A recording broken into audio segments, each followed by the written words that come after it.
Assalamualaikum warahmatullahi wabarakatuh.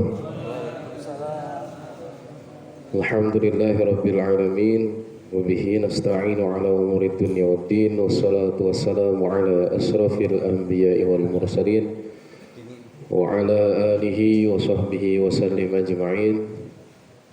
Rabbi shrah li sadri wa yassir li amri wa hlul 'uqdatam min lisani yafqahu qawli.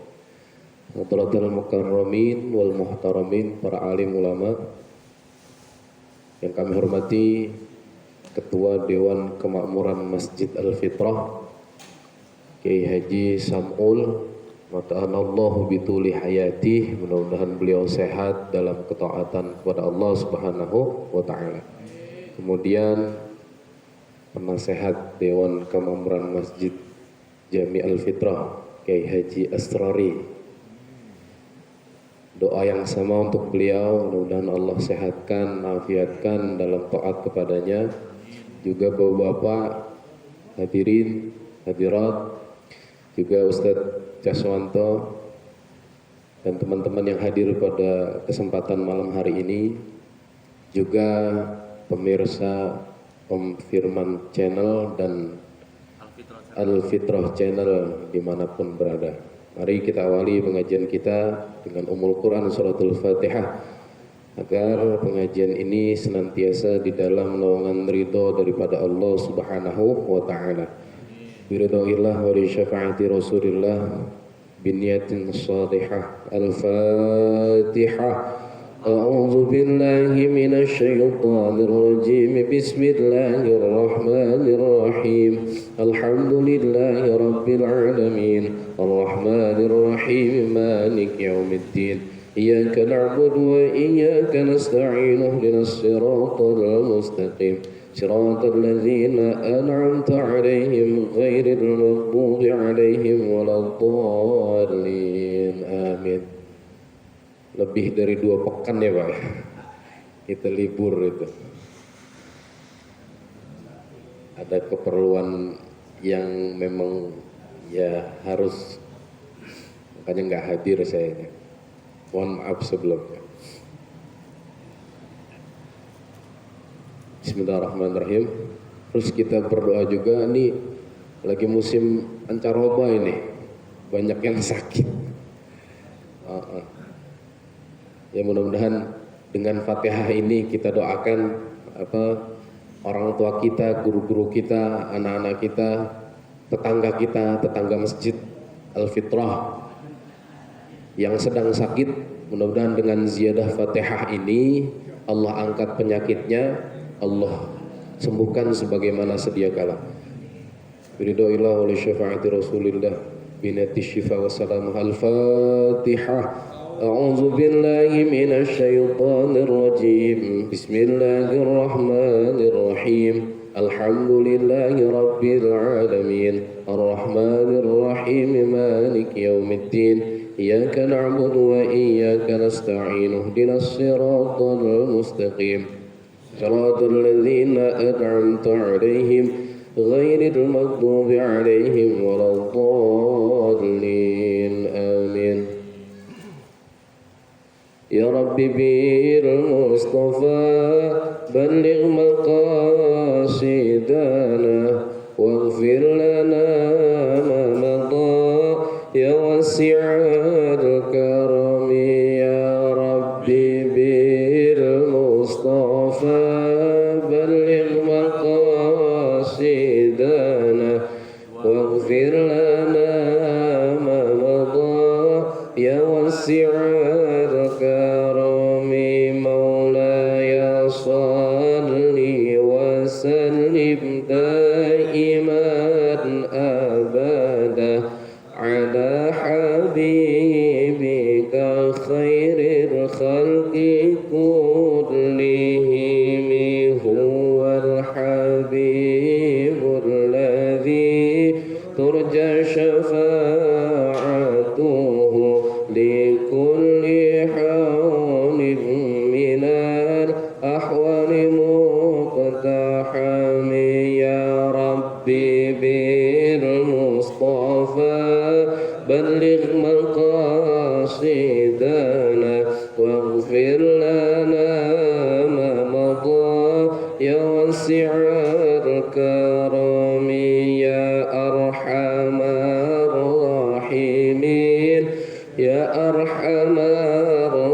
rahimin ya arhamar rahimin farij 'alal muslimin ya rabbana ya karim ya rabbana ya rahim antal jawadul halim wa anta ni'mal mu'in binati ta'lim wa ta'allum wal ifadah wal istifadah wa nafa wal intifa ila arwahi walidina wa walidikum wa amwatina wa amwatikum wa amwatil muslimina ajma'in thumma ila ruhi khususan imam Yahya bin Syarifuddin an-Nawawi al-Fatihah. A'udzu billahi minasy syaithanir rajim. Bismillahirrahmanirrahim. Alhamdulillahi rabbil alamin arrahmanir rahim maliki yaumiddin. Iyyaka na'budu wa iyyaka nasta'in ihdinas siratal mustaqim siratal ladzina an'amta 'alaihim ghairil maghdubi 'alaihim waladdallin. Amin. Qala al-muallifu rahimahullah wa nafa'ana bihi wa bi'ulumihi fid dharaini. Amin. Kita masuk hadis yang ke-13 ya. Al-haditsu tsalitsah asyara. Hadis yang ke-13. An Abi Hamzah Anas bin Malik radhiyallahu anhu. Dari Abi Hamzah ya, Abi Hamzah ini namanya Anas bin Malik radhiyallahu anhu yang Allah ridha kepadanya, khadimi Rasulillah sallallahu alaihi wasallam, pelayannya atau khadimnya Rasulullah sallallahu alaihi wasallam. Anin Nabi sallallahu alaihi wasallam, dari Kanjeng Nabi Muhammad sallallahu alaihi wasallam, qala, bersabda, la yu'minu ahadukum, tidak sempurna iman di antara kalian, hatta yuhibba li akhihi, sehingga dia mencintai bagi saudaranya sesuatu yuhibbu li nafsihi, yang dia cintai untuk dirinya. Rawahul Bukhari wa Muslimun. Hadis diriwayatkan oleh Imam Bukhari dan Imam Muslim. Ini dari sahabat Anas bin Malik. Ya, Abi Hamzah itu kunyahnya namanya Anas bin Malik. Ya, hadis ke-13 ini diriwayatkan oleh Anas bin Malik. Anas bin Malik ini pelayannya Rasulullah SAW. Anas punya ibu yang namanya Ummu Sulaim. Ya, Ummu Sulaim itu ibu yang pinter, ibu yang cerdas, ibu yang solehah. Dia melihat kesempatan ketika dia ditinggal mati oleh suaminya, dia punya anak yang masih kecil. Waktu itu Anas bin Malik nih usianya kira-kira 10 tahun. Nah, itu ibu yang cerdas, dia pengen anaknya dapat pendidikan keislaman langsung dari sumbernya. Akhirnya dia taruh itu di tempat Nabi Muhammad SAW. Itu sekitar tahun ke-5 Hijriyah ya. Nah, setelah Anas tinggal di rumah Nabi, ya dilayanin itu sama Anas bin Malik ya. Jadi pelayan Rasulullah SAW. Nabi, saya titip anak saya. Ya, saya titip anak saya, jadikan ia pelayanmu. Jadi Anas ini kalau bahasa pesantrennya cah dalamnya Nabi Muhammad SAW ya, pelayannya Nabi Muhammad SAW sejak usia 10 tahun ya, di Madinah ya.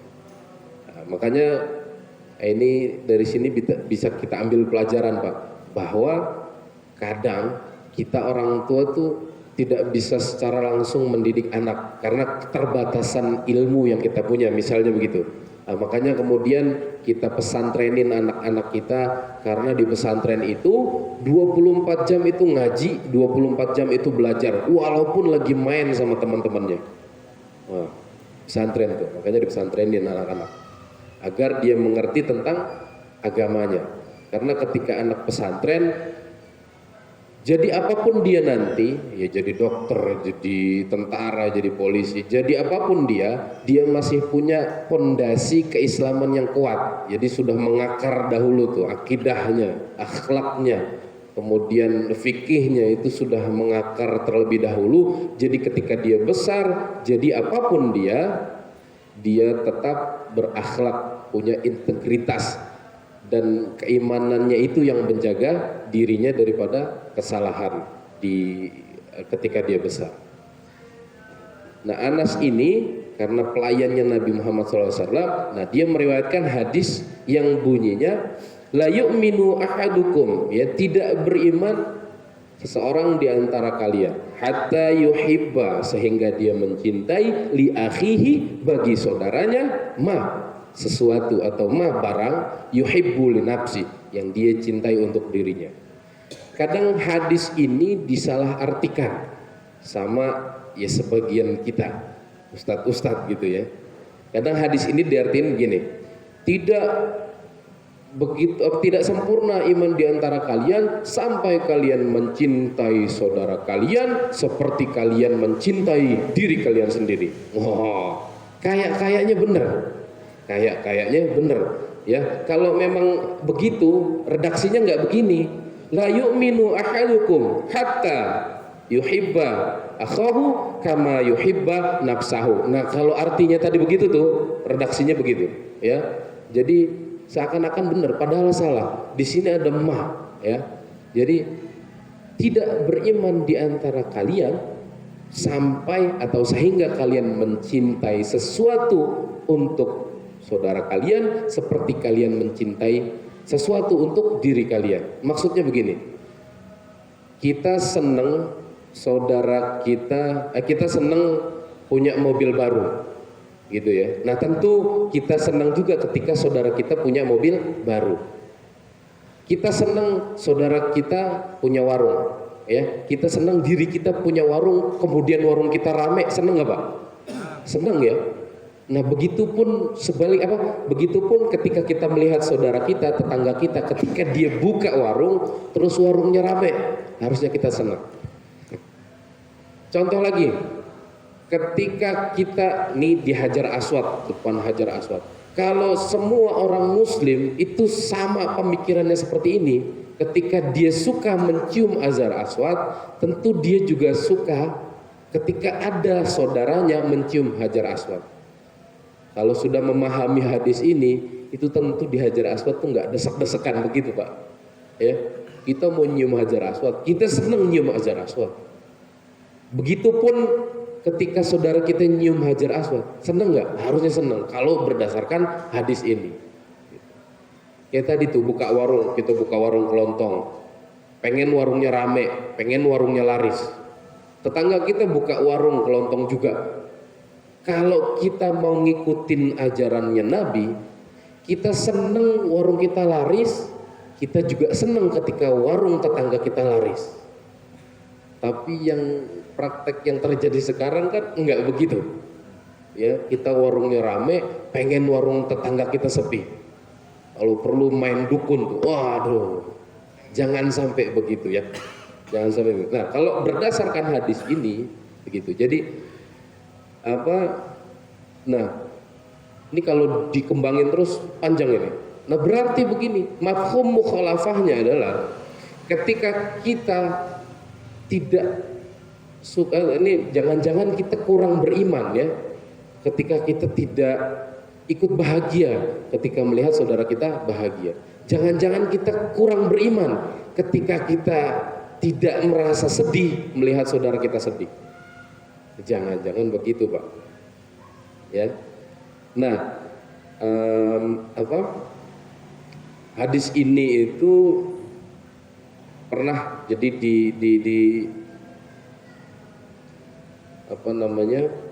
di zaman sahabat itu pernah terjadi ya. Jadi hadis ini nanti runtutannya adalah ya pokoknya kalau ustadz yang salah persepsi tadi, pokoknya tidak begitu beriman, tidak sempurna iman di antara kalian sampai kalian mencintai saudara kalian seperti kalian mencintai diri kalian sendiri. Itu susah Pak. susah. Ya walaupun harus dicoba begitu, ya. Nah ini lebih ringan sebenarnya. Sekarang boro-boro kita mau begitu sama saudara kita ya. Kita ngelihat foto bareng-bareng misalnya, ngelihat foto bareng-bareng. Itu yang dicari mukanya siapa? Muka kita duluan kan pasti kan? Oh, muka kita duluan foto bareng-bareng nih. Saya mana ya di zoom gitu kan? Yang lainnya ntar dulu. Kalau kayak gitu kok mau apa namanya? Mencintai saudaranya lebih dari mencintai dirinya sendiri, ya. Nah, di Quran surah Ali Imran ayat 103, wa'tasimu bihablillahi jami'an wa la tafarraqu, ya, dan berpeganglah kamu semua kepada tali Allah dan jangan bercerai-berai, ya. Ini juga karena muslim kan saudara, innamal mu'minuna ikhwatun, sungguh orang-orang mukmin itu bersaudara, ya. Jadi di sini kan ada tadi la yu'minu ahadukum hatta yuhibba li akhih, ya. Kita ini saudara. Ya, orang mukmin itu saudara. Orang mukmin itu bagaikan bagian tubuh. Ketika satu bagian tubuh sakit, semua ikut sakit. Kita dikasih pilek sama Allah. Itu semuanya berasa nggak enak, Pak. Kita dikasih borok di kaki misalnya, itu di paha sekelan, gitu kan? Di mohon maaf selangkangan sekelan, pokoknya nggak enak. Nah itu ibaratnya muslim tuh bagai satu tubuh, ya. Nah hadis ini juga kita kembangkan, ya kan kita saudara ya, saudara seiman. Kalau bukan saudara seiman, kita saudara sebangsa dan setanah air. Kalau bukan saudara sebangsa dan setanah air, kita saudara dalam kemanusiaan, ya. Jadi ada tingkatannya tuh. Kita alhamdulillah yang di sini nih ya saudara seiman, ya bukan saudara kandung tapi saudara seiman. Kemudian saudara sebangsa dan setanah air, sama-sama orang Indonesia. Se-RW pula, RW 07 ya. Lebih dekat lagi itu. Ya, sama begini misalnya, ya kalau kita pengen ngikutin hadis ini, kita senang dikasih hadiah kita senang. Begitu juga kita ke saudara kita, ketika ada saudara kita menerima hadiah, kita senang, ikut bahagia. Jangan ngiri, kok dia doang yang dikasih, saya mana? Nggak begitu, ya. Nah, ada istilah dari hadis ini, ada istilah mendahulukan orang lain, ya, al-ithar namanya, ya, mendahulukan orang lain. Itu direferensikan dari Quran surah Al-Hasr, wa yu'thiruna ala anfusihim walau kana bihim khasasah wa may yuqa syuhha nafsihi faulaika humul muflihun. Dan mereka mengutamakan orang lain, ya, lebih mengutamakan orang lain, ya. Orang-orang muhajirin itu lebih diutamakan atas diri mereka sendiri. Maksudnya orang-orang Ansor, ya. Orang-orang Ansor itu lebih mengutamakan orang-orang yang muhajirin, yang berhijrah. Ya, orang Ansor, saya ulang lagi. Orang Ansor itu adalah sahabat Nabi yang tinggal di Madinah, penduduk asli Madinah, yang dia menolong orang muhajirin. Nah, orang muhajirin orang-orang Mekah yang hijrah ke Madinah. Nah, di sini dikatakan dan mereka mengutamakan orang-orang muhajirin atas diri mereka sendiri, sekalipun mereka memerlukan apa yang mereka berikan itu. Dan siapa yang dipelihara dari kekikiran dirinya, mereka itulah orang-orang yang beruntung, ya. Jadi ketika orang-orang muhajirin datang ke Madinah, itu orang-orang Ansor dan muhajirin dipersatukan oleh Nabi Muhammad SAW. Itu saling berbagi tuh, ya. Sini tinggal sama saya aja, saling berbagi. Yang punya apa namanya sapi atau onta dibagi, ontanya 2 satu-satu. Istrinya 4, ambil 2 deh. Ada begitu, Pak. Ya, zaman sahabat dipersatukan itu oleh Nabi Muhammad SAW. Nah kemudian Itsar itu mendahulukan orang lain daripada dirinya sendiri. Itu ada 4 macam, ya. Itsar itu ada 4 macam. Yang pertama itsar anwa'in itsaru fit ta'am, ya, itsar dalam makanan, kemudian itsar dalam minum, itsar dalam jiwa dan nyawa, itsar dalam kehidupan atau hidup, ya. Jadi mendahulukan orang lain itu ternyata berpahala di sisi Allah Subhanahu wa taala, ya. Al-itsaru fit ta'am, ya, mendahulukan orang lain di dalam hal makanan, ya. Ada kisah seorang sahabat Nabi Shallallahu Alaihi Wasallam dihadiahin kepala kambing. Kepala kambing ini sudah dipanggang, tinggal dimakan.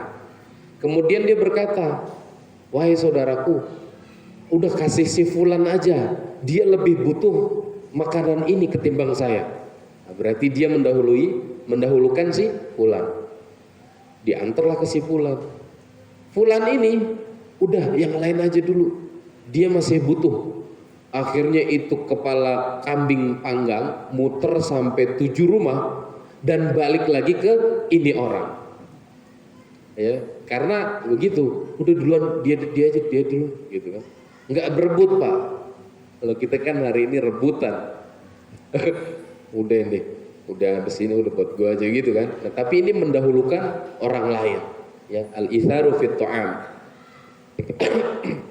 Sampai 7 rumah itu balik ke dia lagi. Maka kemudian turun ayat yang tadi tuh, ayat yang surah Al Imran tadi itu surah Al Hasyr tadi, wa yu'thiru ala anfusihim walau kana bihim khasasah, ya. Yu'tharu ala anfusihim walau kana bihim khasasah, ya, mereka mengutamakan orang lain ketimbang dirinya sendiri padahal dirinya butuh, ya, sampai 7 rumah muter. Nah, kemudian ayat yang tadi lagi itu ditafsirkan oleh ahli tafsir. Ada cerita begini, ayat itu turun ketika Nabi memiliki tamu, ya, tapi istri-istrinya Nabi nggak punya makanan untuk disediakan kepada tamunya Nabi. Akhirnya Nabi bersabda, man akrama dhaifi, ya, barang siapa yang memuliakan tamuku, hadhil lailah, ini malam, falahul jannah, maka baginya surga. Nah, kemudian ada seorang sahabat Nabi yang berkata, ya Rasul, udah biarin saya yang memuliakan tamunya Rasul, ya, karena Rasul menjanjikan surga bagi siapa orang yang menghormati tamunya Rasulullah pada malam hari ini. Diajak tuh itu tamu ke rumahnya. Nah, ini istrinya kita cuman punya roti sama beberapa kurma sedikit, dan ini kalau kita kasih tamu kita nggak makan, gitu kan. Nah, ini sekali lagi ini mendahulukan orang lain ketimbang dirinya. Ya udah nggak apa-apa. Anak-anak mana? Anak-anak tidurin dulu. Tamunya datang, masuk, kemudian disediakan itu makanan di depan tamunya, ya. Terus dia pura-pura ini berdua, ini suami istri pura-pura makan. Terus ada lampu di situ dipadamkan, jadi seakan-akan dia lagi makan. Setelah itu lampunya dinyalahin lagi, seakan-akan di piring kosong habis dia berdua makan. Dia mengutamakan orang lain biar tamunya makan. Nah, kemudian turun tuh surah yang tadi tuh. Nah, kemudian ketika pagi mereka berdua nih menceritakan perihal itu kepada Nabi Muhammad SAW. Ya Rasul, tamumu sudah aku muliakan, sudah aku berikan makanan dia. Diceritain tuh. Terus Nabi ketawa. Allah Subhanahu wa taala tuh senang melihat kalian, tingkah kalian begitu. Itu kan pura-pura, ya, bohong, ya, berarti ya. Ya, tapi bohongnya itu ya buat menghormati tamunya itu. Tamunya Nabi Muhammad SAW. Ya, padahal pura-pura makan, udah habis piringnya, udah kosong, silakan tamu makan, gitu. Nah, itu mengutamakan orang lain dalam hal makanan. Nah, kemudian Yang kedua, al-itharu bil ma, ya, mendahului orang lain, mendahulukan orang lain dalam perihal air, ya, air. Nah, ini terjadi kepada sekelompok sahabat di perang Yarmuk. Perang Yarmuk itu terjadi di Sungai Yarmuk. Jadi dulu kepemimpinan Sayyidina Abu Bakar, ya, itu mengekspansi berbagai negara gitu ya, sampai negeri Syam. Nah, ketika perang Yarmuk terjadi, itu ada pergantian kepemimpinan. Jadi saat perang Yarmuk terjadi, itu terdengar, jadi ada kabar dari Madinah bahwa Sayyidina Abu Bakar wafat dan digantikan oleh Khalifah Sayyidina Umar bin Khattab. Nah, itu terjadi di perang Yarmuk. Nah, perang Yarmuk ini banyak sahabat yang sudah nggak punya tenaga, pokoknya dia itu sudah payah, dan ketika mau diberikan minum, ya, diberikan minum, udah itu dulu, sahabat yang lain dulu, khawatir dia membutuhkan, sampai kemudian nggak ada yang minum satupun, dan banyak sahabat yang syahid pada waktu itu, karena lebih mendahulukan orang lain. Sudah bisakah kita begitu, Pak? Berat itu, ya, mendahulukan orang lain itu ada pahala di sisi Allah Subhanahu wa Ta'ala. Ya, sampai mereka semua syahid dan nggak ada yang minum satu orang pun. Ya. Kemudian yang ketiga, al-itharu bin nafsi, ya, mendahulukan orang lain dalam hal jiwa. Ya, ini terjadi oleh sahabat Nabi yang bernama Sayyidina Ali karramallahu wajhah, ya, Sayyidina Ali bin Abi Thalib. Jadi ketika Nabi Muhammad SAW ingin hijrah dari kota Mekah ke Madinah, itu Nabi menitipkan rumahnya. Jadi Sayyidina Ali rela tidur di ranjangnya Nabi untuk Nabi biar bisa pergi ke Madinah untuk hijrah. Ya, Nabi kan pergi sama Sayyidina Abu Bakar.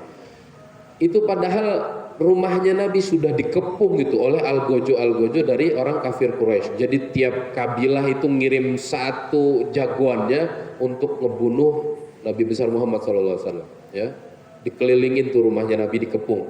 Kemudian Nabi keluar, itu disirap itu sama Nabi Muhammad SAW, ya, pakai surah Yasin itu. Gimana ya, Ki? Ya, ditawurin pasir lah pokoknya lah. Kepalanya tuh disiram pasir, ya. Tidur itu. Sampai kemudian sadar-sadar pagi langsung masuk ngedobrak pintunya Nabi Muhammad SAW. Ternyata ketika mau ditikam pedang, itu yang tidur di situ bukan Nabi Muhammad SAW, tapi Sayyidina Ali bin Abi Thalib. Ya, ini mendahulukan orang lain ketimbang dirinya. Biarin dah saya mati, yang penting Rasulullah selamat. Biarin dah saya dibunuh sama orang-orang kafir, yang penting Rasulullah aman sampai hijrahnya ke kota Madinah. Itu Sayyidina Ali karramallahu wajhah. Padahal waktu itu Sayyidina Ali itu masih muda, usianya sekitar 21 tahun, masih muda ya. Anak muda kan biasanya cuek, ya kan? Tapi ini Sayyidina Ali anak muda yang taat kepada Allah Subhanahu wa Ta'ala, taat kepada Nabi Muhammad SAW. Karena memang dari kecil, ya kan, ini termasuk as-sabiqunal awalun kan. Sayyidina Ali itu termasuk as-sabiqunal awalun, orang-orang yang awal-awal masuk Islam dari golongan anak-anak. Jadi ketika anak-anak, Sayyidina Ali sudah Islam. Ya, makanya ada hadis, ana madinatul ilm, kata Nabi, wa aliyun babuha, aku ini kotanya ilmu, dan Sayyidina Ali babuha, pintunya ilmu. Jadi masuk ke kota ilmu lewat pintunya Sayyidina Ali. Dan hari ini banyak sekali keturunan daripada Sayyidina Ali. Sayyidina Ali punya anak namanya Hasan Hussein, dan itu melahirkan para habaib yang tersebar di seluruh dunia. Makanya banyak ilmu yang kita dapat dari para habaib. Ya, karena pintunya ilmu lewat Sayyidina Ali karramallahu wajhah. Ya, Nabi kotanya ilmu, Sayyidina Ali itu pintunya. Nah, kemudian yang keempat, ya, yang terakhir, al-itharu li hayati, ya. Mendahulukan orang lain dalam hal kehidupan. Ya. Imam Ibnu Atha menceritakan, ya, pernah seorang pemuda memfitnah sekelompok sufi. Ya, dia memfitnah sekelompok sufi kepada khalifah waktu itu. Ya. Lalu sufi-sufi ini ditangkap oleh khalifah. Ya. Kemudian khalifah ini memerintahkan untuk memenggal sufi-sufi ini. Ya. Kemudian ketika mau dipenggal, ini sudah mau dieksekusi nih sama Algojo. Kemudian ada syekh yang bernama, ya, di antara sufi itu yang mau dipenggal juga, Syekh An-Nuri. Dia buru-buru berkata sama Algojonya, Algojo, udah saya aja yang dipenggal, yang lain jangan, teman-teman saya jangan, biar saya yang menanggung itu. Ya, padahal ini cuma fitnah dari seorang pemuda yang memfitnah seorang sufi besar. Ya. Nah, kemudian setelah mau dipenggal, Algojo bertanya, kenapa kamu kemudian mau dipenggal? Kenapa kamu rela mati untuk teman-temanmu yang lain? Nah, kemudian biarlah aku mati, aku lebih menyukai jika kawan-kawanku ini hidup dan dia berdakwah di jalan Allah ketimbang dia mati. Makanya aku lebih baik mati saja. Gitu. Jadi ini hayat, ya, untuk kehidupan. Mati agar orang lain hidup. Kita mati agar orang lain hidup. Sama kayak orang tua kita atau ibu, ya, ibu, ya, bapak, ya, hari ini hari ayah, ya, Ge. Ya. Mudah-mudahan para ayah Allah muliakan hidupnya, ya. Nah, sama kayak orang melahirkan. Misalnya melahirkan, ini suruh dokter datang kepada kita, Pak, ini kalau nggak disesar anaknya bisa mati. Kalau disesar resikonya, misalnya ini ibunya yang mati. Nah, itu kan pilihan itu. Ya, itu pilihan itu. Itu susah itu. Ya, membiarkan yang lain hidup, kita mati. Nah, ini dilakukan oleh Syekh An-Nuri. Nah, sehingga kisah ini viral. Ya, kemudian ini kisah disampaikan ke khalifah waktu itu. Dan khalifah mendengar itu, akhirnya dipanggil lagi tuh sufi-sufi. Nah, di kerajaan itu, di sidang itu, sufi-sufi tadi, kenapa kemudian kamu ini bisa terfitnah seperti itu? Ternyata ini cuman fitnah. Ya, orang sufi kan ya kayak ilahilastulil firdausi ahla, itu kan sufi tuh. Padahal Nabi bilang, nah itu kan itu tadi syairan tadi, ya Allah, aku tuh nggak pantas kayaknya masuk surgamu, tapi aku takut sama nerakamu. Itu kan seakan-akan jadi fitnah tuh, Pak. Ketika orang ngomong begini nih, ketika ada orang ngomong begini, kalau padahal Nabi Muhammad SAW ngajarin kita untuk takut sama neraka dan berharap akan surga, tapi kok sufi ngomong begini? Gitu kan, ini kan jadi fitnah kan. Nah, padahal maksudnya adalah saya tuh malu sama itu kerendahan hati kita gitu. Saya tuh malu ya Rob ketika engkau masukkan surga, serasa nggak pantas gitu ya Rob. Dan tapi aku takut sama neraka. Nah, terus gimana? Ya terserah engkau ya Rob. Gitu. Nah, ini kan kalau orang awam yang dengar kan jadi fitnah kan, gitu.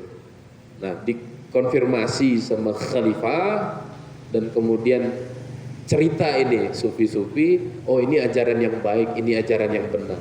Akhirnya nggak jadi dieksekusi. Itu tadi. Jadi mengutamakan orang lain itu lebih disenangi oleh Allah Subhanahu wa taala, ya, berdasarkan hadis ini, Pak. Ya. Memang sulit itu, memang susah. Ada kisah lagi begini. Isya jam 7 lewat kan ya? Nah, nih sebentar, kisah lagi begini. Jadi ada orang yang namanya Muhammad bin Himyar. Ya, Muhammad bin Himyar ini orang ahli ibadah.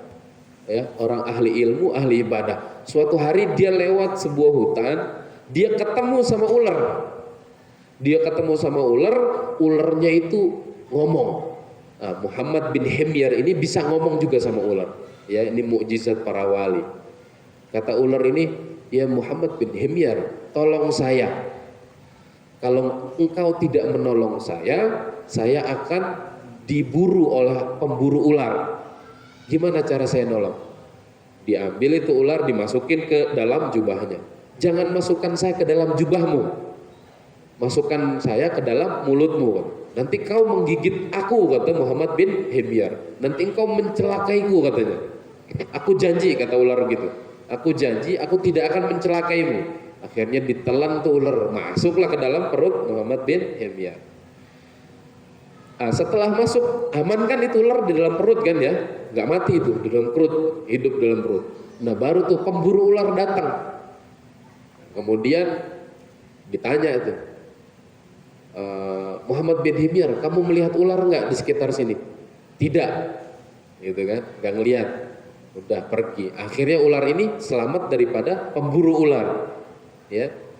Nah kemudian udah selamat. Dibilang nih Muhammad bin Himyar ngobrol lagi sama nih ular nih. Ular sudah aman, keluarlah engkau daripada tubuhku. Nah ular yang di dalam tadi nih ingkar janji. Tidak, kamu aku cuman kasih dua pilihan. Mau aku remukkan jantungmu atau remukkan paru-parumu. Wah, diingkar janji nih ular.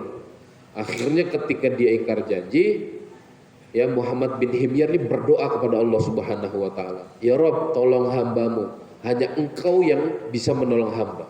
Nah, kemudian Allah kirimkan malaikat yang menyerupai seorang lelaki. Ya, dikasih itu dedaunan sama lelaki itu. Makan ini. Wajahnya tuh udah pucat itu. Ya udah di dalam perutnya ada ular kan. Itu wajahnya pucat, Zat. Pucat. Dikasih daun itu, daun dari surga itu untuk menyembuhkan itu. Daun itu dimakan, kemudian daun itu dicerna oleh badannya, tubuhnya, itu ular terpotong-potong di dalam perutnya dia. Dan akhirnya itu ular keluar lewat kotorannya Muhammad bin Himyar.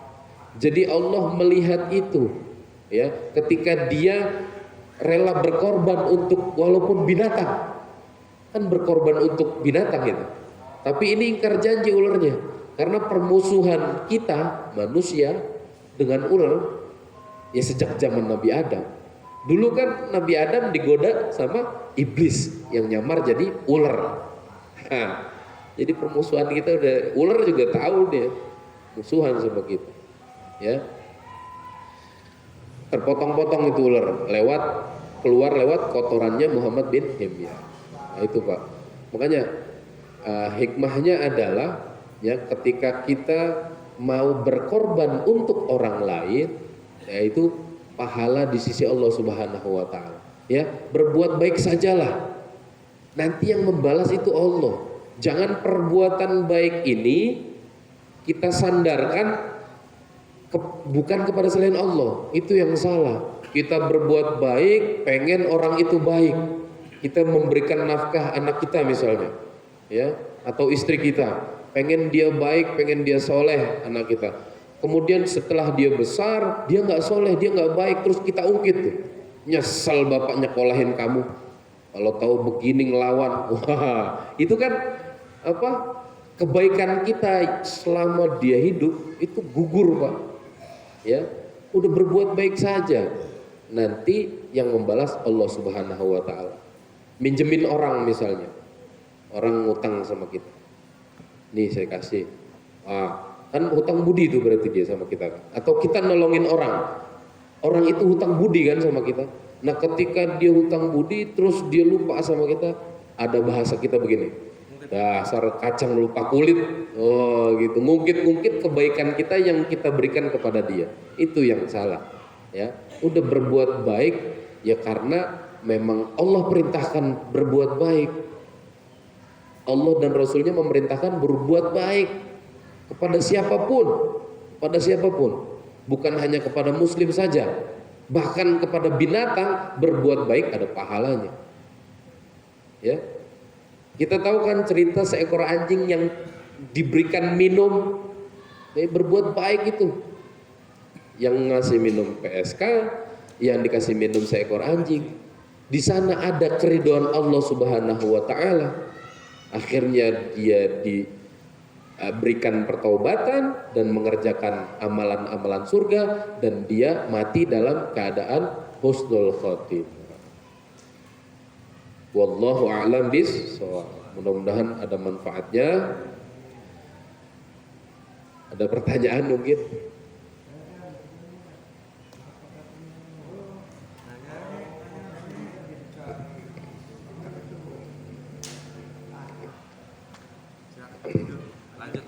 Ya. Kalau anak muda foto kekasihnya dulu ya. Ya itu. Ya. Ya. Oh sufi. Oh pertanyaan sufi itu apa? Kalau kata siapa? Kiai Haji Said Akil Sirot, beliau ada tuh membahas tentang sufi. Sufi itu asal katanya ahlus sufah, ya. Ahlus sufah tuh orang-orang yang dulu tinggal di Masjid Madinah, ya. Ibaratnya tunawisma. Dia nggak punya rumah, homeless gitu. Dia nggak punya rumah, ya. Ya kalau mau dibilang gelandangan ini kasar lah, ini kan sahabatnya Nabi nih ya, sahabat Nabi yang nggak punya rumah, yang dia tinggal di Masjid Madinah, Masjid Nabawi ya, di Masjid Madinah. Dia sehari-harinya ya di masjid aja itu. Kalau dia mau makan ya ke tempat sahabat-sahabat yang lain yang punya rumah, punya nasi, punya masakan gitu. Nah pada perkembangannya sufi kesininya ya ajaran yang seperti itu, ajaran yang apa adanya, intinya ajaran tasawuf gitu Pak ya, karena tasawuf ini penting. Kemarin saya itu ada seminar 1000 dai aswaja, jadi banyakkan orang-orang ya masih muslim tapi radikal ya. Radikal tuh begini, dia ada hukum apa, ada rukun iman, rukun Islam, tapi rukun ihsan itu nggak ada dia. Ihsan itu kan sumber daripada ajaran tasawuf, sumbernya ihsan ya. Sufi itu orang-orang yang mengamalkan tasawuf Pak gitu. Nah tasawuf itu ihsan. Ihsan itu apa? Ketika malaikat Jibril nanya sama Nabi, ingat gak? Akhbirni anil ihsan, kabarkan aku, beritahu aku tentang ihsan. Terus Nabi jawab, anta'budallaha ka'annaka tarahu, ya, engkau beribadah seakan-akan engkau melihat Allah. Itu ihsan. Itu gak bisa. Fa illam takun tarahu, ketika engkau tidak bisa melihat Allah, fa innahu yaraka, maka yakinlah Allah melihat kita. Jadi itu ihsan Pak. Kalau kita cuman iman, cuman Islam, ya bagus. Tapi kalau mau perfect sempurna, ihsan juga kita jalanin. Jadi kita beribadah kepada Allah ya, seakan-akan kita melihat Allah. Ini di depan hakikatnya ciptaan Allah. Berarti kita harus baik kepada ciptaan Allah. Nah, kemudian kalau itu nggak bisa. Ya tadi seakan-akan yakinlah Allah melihat kita. Nah ini lebih gampang nih. Yakinlah Allah melihat kita. Kan kita tahu Allah tuh maha melihat kan, jadi pasti Allah melihat kita. Nah kalau orang sudah merasa dirinya dilihat oleh Allah Subhanahu Wa Taala, insya Allah kehidupannya itu terkontrol Pak.